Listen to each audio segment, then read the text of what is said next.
Serions-nous protégés par des entités invisibles que beaucoup appellent nos anges gardiens?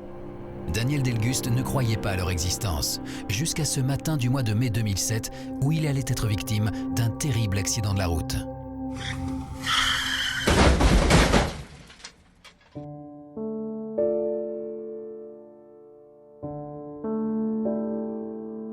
Ce sont des amis qui m'ont fait prendre conscience de l'état de miracle d'avoir survécu à un tel accident, parce qu'ils ont vu le véhicule, ils ont vu l'état du véhicule, et la première chose à laquelle ils ont pensé, c'est ah, Daniel est mort, quoi. Ou il est gravement blessé, il est en réanimation à l'hôpital.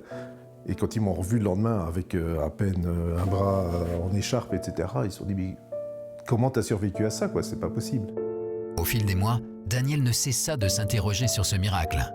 À force de discussions, de partage et de lecture sur le sujet, Daniel finit par se persuader de la présence, ce jour-là, de son ange gardien.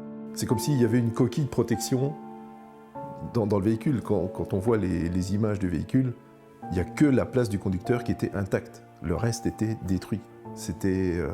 Donc c'est comme s'il y avait je sais pas, comme s'il pliait ses ailes autour de moi et qui me protégeait. Je peux pas l'expliquer, mais en tout cas, je le remercie.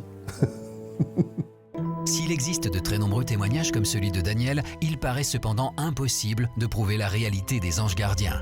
En 1995 sortait un livre qui allait très vite devenir un best-seller, Enquête sur l'existence des anges gardiens, signé Pierre Jovanovic.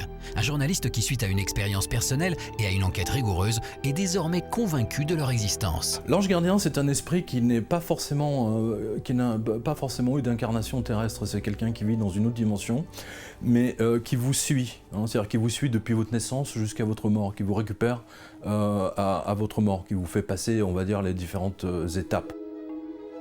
Notre ange gardien veillerait donc discrètement sur nous, mais il serait aussi capable de communiquer, notamment à travers des signes visibles dans notre quotidien. Vous vous demandez si votre ange gardien existe ou vraiment si c'est possible, etc. Et puis d'un seul coup, vous avez une jeune femme qui passe devant vous avec des ailes dans le dos, vous voyez, enfin, sur son t-shirt ou sa robe. Ou alors vous avez des plumes, une plume qui vous tombe sur le nez, et ainsi de suite. Moi j'ai failli être renversé par une voiture qui s'appelait Michel-Ange Fleur au moment où je me disais que je devais arrêter de croire à mon ange gardien. Faut le faire quand même. Alors doit-on croire aux anges protecteurs, au hasard, aux signes ou au destin? À chacun d'en décider.